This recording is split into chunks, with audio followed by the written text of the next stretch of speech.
मिन की नाम के एक मैजिशियन को अपने दोस्त पार्क चुल के साथ स्ट्रीट पर एक मैजिक शो परफॉर्म करते हुए देखते हैं, लेकिन मिन के ट्रिक्स बहुत पुराने हो चुके थे, इसीलिए ऑडियंस को उसके ट्रिक्स कुछ खास नहीं लगते। आज जब मिन परफॉर्म कर रहा था तभी उसे एक बहुत ही स्केरी लड़की दिखाई देती है। वो शो खत्म होने के बाद वहाँ से चली जाती है, लेकिन मिन उसका पीछा करने लगता है। जब वो स्केरी लड़की किसी को अपने पीछे आते हुए महसूस करती है तो वो रुक जाती है। उसके रुकते ही उसके सामने पड़ा एक पुराना वार्डरोब ओपन होता है, जिसे देखकर मिन को एक नए मैजिक ट्रिक का आइडिया आता है, जिसमें वो एक वार्डरोब के अंदर से एक आत्मा को निकालेगा और फिर अपने जादू से उस आत्मा को भगा देगा। इसके बाद वो स्केरी लड़की के पास जाता है और उसे अपने टीम का हिस्सा बनने के लिए पूछता है, और वो स्केरी लड़की जिसका नाम कैंग था वो भी मिन के साथ काम करने के लिए मान जाती है। अब हमें थोड़े समय के बाद मिन को परफॉर्म करते हुए दिखाया जाता है। इस बार वो एक हॉल में परफॉर्म कर रहा था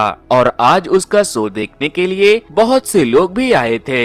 मिन अपने मंत्र से एक वार्डरोब के ऊपर जादू करता है और जैसे ही वो वार्डरोब ओपन होता है, मिन वार्डरोब के आगे एक काला कपड़ा फेंक देता है और वो कपड़ा एक भूत का रूप लेकर हवा में उड़ने लगता है। मिन उससे पूछता है कि तुम यहाँ क्यों आई हो, तो वो कहती है कि मैं यहाँ अपने मौत का बदला लेने आई हूँ और मेरा कातिल यहीं इस हॉल में मौजूद है। ये सुनकर सारे ऑडियंस डरने लगते हैं, जिसके बाद मिन उससे पूछता है कि कौन है वो, तो वो चुड़ैल शो देखने आई एक लड़की की तरफ इशारा करती है। ये देखकर वो लड़की वहाँ से भागने लगती है, तो वो चुड़ैल उड़कर उस लड़की के पास जाती है और उसे पकड़कर स्टेज पर ले आती है। चुड़ैल तो गायब हो चुकी थी, लेकिन उसका काला कपड़ा उस लड़की को रैप करने लगता है। जिसके बाद मिन एक कुल्हाड़ी लेकर जब एक मंत्र पढ़ता है तो कपड़े में लिपटी वो लड़की ऊपर से नीचे गिर जाती है और वो अलमारी बंद हो जाता है। लेकिन जब मिन उस कपड़े को हटाता है तो वहाँ कोई भी नहीं था। इसके बाद पीछे से मिन के दो टीम मेंबर आते हैं और एक कपड़े से उस अलमारी को ढक देते हैं, लेकिन जब मिन उस कपड़े को हटाता है तो वो अलमारी गायब हो जाता है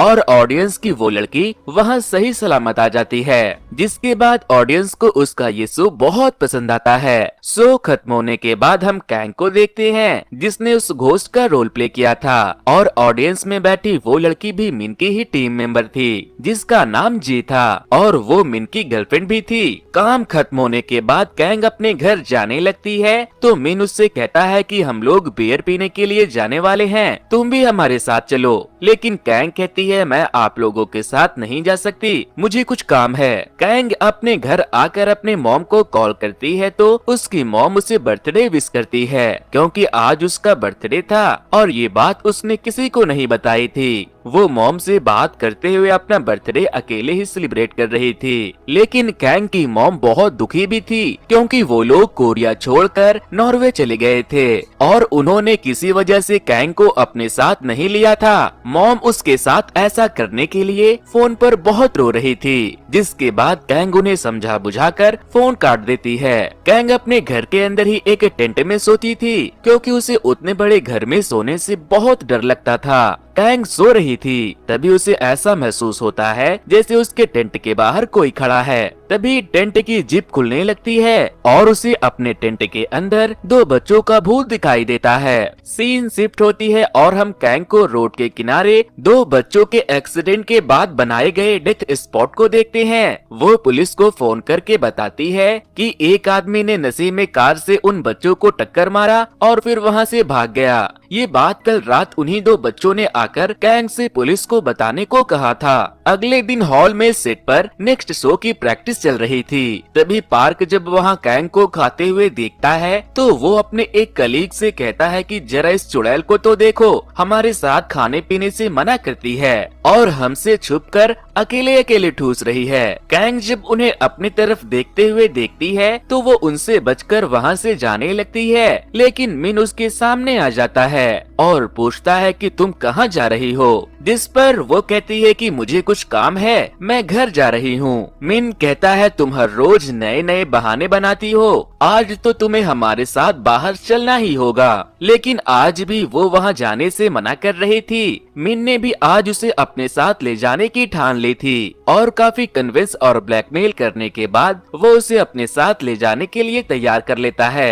इसके बाद मिन की टीम के सारे लोग कैंग के साथ एक बार में जाते हैं, जहाँ पार्क बताता है कि कल रात मेरी दादी मेरे सपने में आई और वो ये बोलकर मुझे मारने लगी कि जब मैं जिंदा थी तब तुम मुझसे मिलने क्यों नहीं आते थे। ये बात जब कैंग सुनती है तो बहुत हंसती है। उसने आज पूरे 30 बोतल बियर पिया था। वो बड़े ही ऊटपटांग हरकतें भी कर रही थी। मिन उसे बेवड़ी बोलता है तो वो उसके पास जाकर बैठ जाती है और पूरे टीम के सामने वो उसे बेइज्जत करती है और उसे सुअर की चमड़ी कहती है और फिर खुद ही उदास होकर सबसे सॉरी कहते हुए कहती है कि मैं इसीलिए अकेला रहना पसंद करती हूँ क्योंकि पीने के बाद मैं सठिया जाती हूँ। वो मिन के शर्ट पकड़कर उसे कहने लगती है कि मैंने मना किया था ना, फिर तुमने मुझे यहाँ क्यों लाया। और फिर वो उसके शर्ट को फाड़ देती है और फिर वो उन सब से सॉरी कहकर वहाँ से चली जाती है। ऑफिस के सारे लोग उसके इस हरकत पर बहुत हैरान हो जाते हैं। अगले दिन मिन की गर्लफ्रेंड कहीं जा रही थी तो वो उसे एयरपोर्ट तक छोड़ने जा रहा था, लेकिन जैसे ही वो उसे छोड़कर वापस लौटने लगता है उसे कैंग का कॉल आता है। वो उससे कल के लिए सॉरी बोलती है और उसके शर्ट का साइज पूछती है, जिस पर वो कहता है कि मैं सिर्फ टेलर स्ट्रेच शर्ट ही पहनता हूँ। वो उससे बातें कर रही थी, तभी उसे अपने घर में लगे एक पेंटिंग के अंदर से किसी के चिल्लाने की आवाज सुनाई देती है। वो जब उसके करीब जाती है तो उस पेंटिंग में से एक चुड़ैल निकलकर उसे डराने लगती है। कैंग डरी सहमी अपने घर में बैठी हुई थी, तभी उसके घर का बेल बजता है। वो दरवाजा खोलती है तो वहाँ उसका बॉस मिन था, क्योंकि मिन ने फोन पर उसके चिल्लाने की आवाज सुन ली थी, इसीलिए वो उसका खैरियत जानने के लिए उसके घर चला आया था। वो उसे अंदर बुलाती है और किचन में उसके खाने लायक कुछ सामान ढूंढने लगती है, लेकिन उसके पास कुछ नहीं था सिवाय उसके 2 दिन पुराने बर्थडे केक के। इधर मिन उसके घर में टेंट को देखकर बड़ा कंफ्यूज था। कैंग उस पुराने केक को अपने हिसाब से डेकोरेट करके मिन को खाने के लिए लाकर दे देती है। थोड़ी देर बात करने के बाद जब मिन वहाँ से जाने लगता है तो वो देखता है कि घर के बाहर एक बहुत ही वियर्ड सा बच्चा बैठा हुआ है। मिन जब उस बच्चे के बारे में कैंग से पूछता है तो वो कहती है कि वो पड़ोसी का बच्चा है, वो हाइड एंड सीक खेल रहा है। मिन उसके साथ खेलना चाहता था, लेकिन कैंग उसे वहाँ से जाने का कहने लगती है। तभी मिन देखता है कि वो बच्चा वहाँ से गायब हो गया है और फिर उन्हें घर के अंदर से एक ड्रॉवर के बंद होने की आवाज सुनाई देती है। मिन कहता है चलो उसके साथ खेलते हैं और वो कैंग के साथ ड्रॉवर के बगल में छिप जाता है। थोड़ी देर वेट करने के बाद जब वो बच्चा बाहर आता है तो मिन उस बच्चे को डरा देता है और वो बच्चा डरकर वहाँ से बहुत ही तेजी से भाग जाता है। इसके बाद मिन भी अपने घर चला जाता है। मिन के जाने के बाद कैंग अपने एक दोस्त को फोन करती है और उसे अपने बॉस मिन के बारे में बताती है कि मेरा बॉस मेरे घर आया था। उसकी दोस्त उसे मिन पर लैंड मारने का बोलती है तो वो गुस्से में फोन काट देती है। इधर मिन जब अपने बेड पर सो रहा था तो कोई उसके बेड पर से गुजरता है, जिससे कि उसकी नींद खुल जाती है। तभी वो उस बच्चे को अपने घर में इधर उधर भागते हुए देखता है, जिसे उसने मिन के घर पर देखा था। वो डर के मारे लाइट ऑन करता है तो वो देखता है कि वो बच्चा उसके पीठ पर चढ़ा हुआ था। वो बेचारा डरते हुए गिरते पड़ते घर से बाहर भाग जाता है और कैंग को कॉल करके बताता है कि तुम्हारे पड़ोसी का बच्चा मेरे घर में है, वो मेरे पीठ पर चढ़कर घूम रहा था। जिसके बाद कैंग वाइन लेकर मिन के घर आती है और उसे कहती है कि मेरी बातें सुनने से पहले तुम इसे पी लो, इससे तुम्हें थोड़ी हिम्मत मिलेगी। मिन उस वाइन को पी लेता है, जिसके बाद वो उसे बताती है कि मैं मरे हुए लोगों को देख सकती हूँ और वो बच्चा हमसे कुछ कहना चाहता है। फिर वो दोनों मिलकर उस बच्चे से मिलने के लिए घर के अंदर जाते हैं, जहाँ वो बच्चा फिर से मिन के पीठ पर चढ़ा था। कैंग जब उस बच्चे के हाथ को छूती है तो उसे कुछ विजन दिखाई देता है और फिर वो अपने विजन वाले जगह पर पहुंच जाती है, जहां एक औरत बहुत देर से अपने कार का एक्सीडेंट होने के बाद वहां फंसी थी। वो औरत तो जिंदा थी, लेकिन उसका बच्चा मर चुका था। मिन एम्बुलेंस को कॉल करता है। एम्बुलेंस के आकर उस बच्चे को वहां से ले जाते सुबह हो जाती है, लेकिन एम्बुलेंस के जाने के बाद वो बच्चा मिन और कैंग का उसकी माँ की जान बचाने के लिए शुक्रिया कहता है और फिर वहाँ से गायब हो जाता है। इसके बाद कैंग मिन को एक नदी के पास लेकर जाती है, जहाँ वो उसे बताती है कि जब मैं अपने स्कूल में थी तो स्कूल बस नदी में गिरने की वजह से मैं कुछ देर के लिए डूबकर मर गई थी। मुझे तो किसी तरह बचा लिया गया, लेकिन मेरी बेस्ट फ्रेंड नहीं बच पाई। लेकिन इसके बाद मुझे मेरी दोस्त और भी मरे हुए बहुत से लोगों की आत्माएं दिखाई देने लगी, इसीलिए लोग मुझसे डरने लगे और मुझसे दूर रहने लगे, और इवन मुझसे डरकर मेरी मॉम और मेरी बहन ने भी मुझे अकेला छोड़ दिया। इसके बाद कैंग नदी के पास जाकर चिल्लाती है और कहती है कि जो ही तुम्हें क्या लगता है तुम मुझे अकेला रख सकती हो। मेरे इंस्टाग्राम पर 100 फॉलोअर्स है, मेरे ऑनलाइन बहुत सारे दोस्त भी है, मैं गेम भी खेल सकती हूँ, तुम मेरा कुछ नहीं बिगाड़ सकती। उसकी बातों को सुनने के बाद मिन भी चिल्लाकर कहता है कि मेरे होते हुए सस्ती चुड़ैल की बच्ची, तुम कैंग का कुछ नहीं बिगाड़ सकती। इसके बाद कैंग अपने घर आकर अपनी दोस्त जंग को दोबारा कॉल करती है। वो उससे कहती है कि मैं तुम्हें अपनी एक दोस्त से बात करवाती हूँ जो कि रोमांटिक ड्रामा लिखती है, वो तुम्हें मिन को पटाने में तुम्हारी मदद करेगी। जंग ने उसे कैंग के बारे में सब कुछ बता दिया था। वो मिन से कहती है कि अगर तुम खूबसूरत हो तो फिर तुम्हें किसी और चीज की जरूरत नहीं है। अगले दिन शाम को कैंग मिन के साथ कॉफी पीने जाता है, जहां वो दो कपल को किस करते हुए देखकर शर्माने लगती है और मिन के तरफ देखने लगती है। मिन भी उसे देखकर जज्बाती हो जाता है और उसे किस कर लेता है, जिसके बाद वो उसे एक जोरदार थप्पड़ मारती है और फिर खुद ही उसके शर्ट को फाड़कर उसके ऊपर टूट पड़ती है। जिसके बाद मिन कैंग के किस करने के स्टाइल पर बहुत हंसता है, इसीलिए वो घर जाकर अपनी दोस्त जंग और उसकी दोस्त से किस करने के सही तरीके के बारे में पूछती है।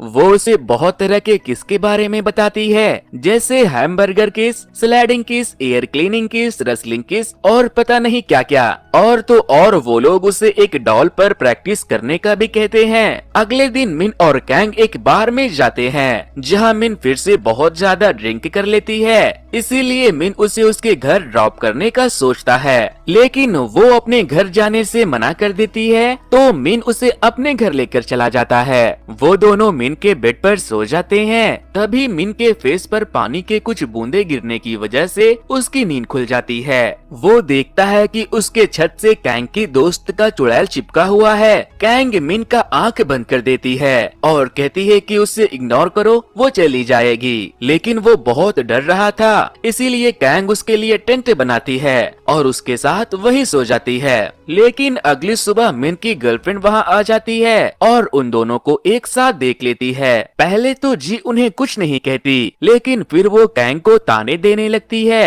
वो कहती है कि तुम्हारा तो कोई दोस्त भी नहीं है, तुम तो बिल्कुल अकेली हो, इवन तुम्हारे पेरेंट्स ने भी तुम्हें छोड़ दिया, तुम अकेले कैसे जी लेती हो? अगर तुम्हारे जगह मैं होती तो मैं तो कब का सुसाइड कर लेती। मिन जी को चुप होने को कहता है और तभी कैंग उदास होकर वहाँ से चली जाती है और वो अपने दोस्तों को फोन करके बताती है कि आज मिन की गर्लफ्रेंड ने उसे कितना बुरा भला कहा। वो बहुत रोती है और कहने लगती है कि मुझे अकेले रहने से अच्छा मर जाना चाहिए, मैं सालों से अकेली हूँ, अब तो मुझे ये भी समझ नहीं आता कि मैं जिंदा भी हूँ या मर गई हूँ। वो बहुत रोती है और रोते रोते फोन काट देती है। अगले दिन जब मिन की पूरी टीम अपने नेक्स्ट शो की तैयारी कर रहे थे, तो आज कैंग वहाँ नहीं आई थी और मिन उसे याद करके बहुत उदास बैठा था। तभी उसका दोस्त पार्क उससे कहता है कि तुम्हें पुरानी चुड़ैल को भूलकर नई चुड़ैल पर ध्यान देना चाहिए। इधर कैंग अपने घर में पोछा लगा रही थी, तभी कोई उसके दरवाजे पर नॉक करता है। फ्रेंड्स उससे मिलने आए थे। कैंग उन्हें वहाँ देखकर बहुत खुश होती है। वो लोग अपने साथ खाने के कुछ सामान भी लेकर आए थे। वो लोग कैंग के साथ मिन के बारे में बातें करते हुए खा रहे थे। तभी मिन कैंग को कॉल करके कहता है कि मुझे तुम्हारी बहुत याद आ रही है। वो कैंग से मिलना चाहता था, लेकिन कैंग उसे मिलने से मना करने लगती है। तभी उसकी फ्रेंड उसका फोन लेकर उससे कहती है कि मैं भी तुम्हें बहुत मिस कर रही हूँ। रात को कैंग तैयार होकर मिन से मिलने जाती है, जहाँ वो एक दूसरे मैजिशियन को स्टेज पर परफॉर्म करते हुए देखती है। तभी कैंग को ऑडियंस में उसकी दोस्त दिखाई देती है। वो उससे बचकर भागने की कोशिश में स्टेज पर आ जाती है, जहाँ उसके पीछे से बहुत सारे हाथ उसे जकड़ने लगते हैं। तभी मिन वहाँ आता है तो वो हाथ गायब होने लगती है और मिन इस स्कैरी मोमेंट को उस शो का एक हिस्सा बना देता है, जो ऑडियंस को बहुत पसंद आता है। इसके बाद वो दोनों वहाँ से चले जाते हैं। कैंग रास्ते में मिन से पूछती है कि मुझे सच बताना कि क्या मेरे वजह से तुम्हारी लाइफ खराब हो रही है या फिर तुम खतरे में हो। जिस पर मिन कहता है कि तुम्हारे बिना मैं कुछ भी नहीं था, तुम्हारे बिना मेरी लाइफ बहुत बोरिंग है। इसके बाद कैंग उसे अपने घर ले जाती है, जहां वो दोनों टेंट में रोमांस करने लगते हैं। अगले दिन मिन जब कैंग के घर से जा रहा था तो उसकी दोस्त की चुड़ैल उसे देख लेती है। मिन एक कार लेकर अपने घर लौट रहा था, तभी एक क्रेन आकर उसके कार को टक्कर मार देता है। लेकिन जिस क्रेन ने उसे टक्कर मारा था उस क्रेन को कोई भी ड्राइव नहीं कर रहा था। खैर मिन उस एक्सीडेंट के बाद बच जाता है, लेकिन जैसे ही वो कार से बाहर निकलता है उसके ऊपर एक बहुत बड़ा एडवर्टाइजिंग बोर्ड गिर जाता है। इधर कैंग अपने घर की सफाई कर रही थी, तभी उसे एक बॉक्स के अंदर एक नेकलेस मिलता है जो कि उसके दोस्त जो का था। वो उस नेकलेस को देखते ही भागते हुए हॉल में पहुंचती है, जहां मिन परफॉर्म कर रहा था, इसीलिए वो ऑडियंस के बीच में ही बैठ जाती है। मिन अपना ट्रिक परफॉर्म कर रहा था और स्टेज के पीछे से पार के सारे इक्विपमेंट को कंट्रोल कर रहा था। वार्डरोब से चुड़ैल निकल कर आती है, लेकिन जब मिन उससे उसके कातिल के बारे में पूछता है तो पहले तो वो मिन के एक दूसरे टीम मेंबर की तरफ इशारा करती है, लेकिन फिर वो कैंग की तरफ इशारा करने लगती है और फिर उड़कर उसके पास चली जाती है और उसे लेकर वार्डरोब के अंदर घुस जाती है। पार्क और मिन दोनों घबरा जाते हैं कि आखिर ये कैसे हो गया। मिन फौरन वार्डरोब को ओपन करता है, लेकिन वार्डरोब के अंदर कैंग एक पानी से भरे एक्वेरियम में बंद थी। वो उसे निकालने की कोशिश करता है, लेकिन वो उसे नहीं निकाल पाता।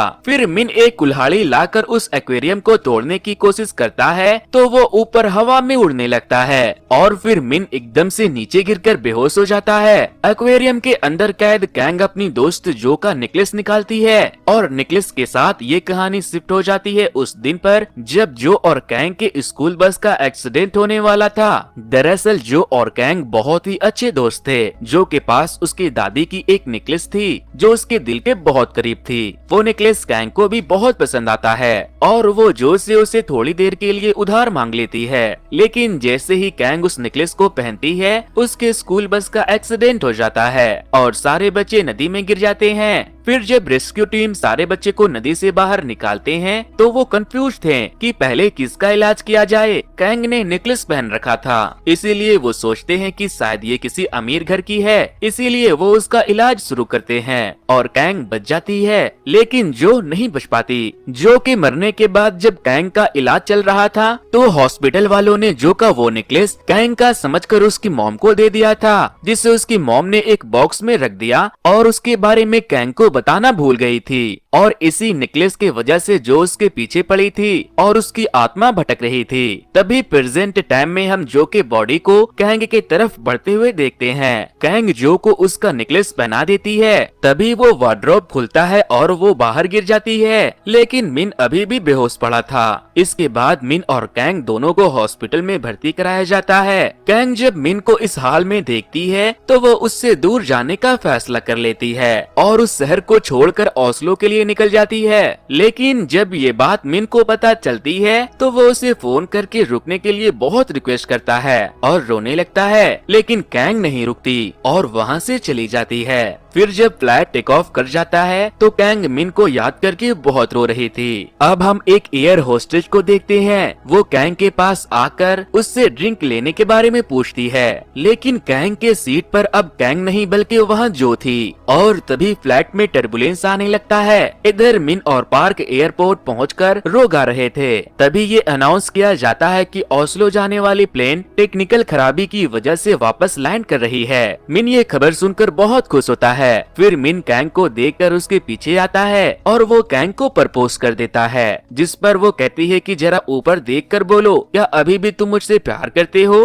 तो वो वहाँ जोके चुड़ैल को देखता है। मिन कहता है कि हाँ, अभी भी मैं तुमसे प्यार करता हूँ और हमेशा करूँगा। और फिर वो उसे किस करने लगता है और इसी के साथ ये कहानी यहीं पर खत्म हो जाती है।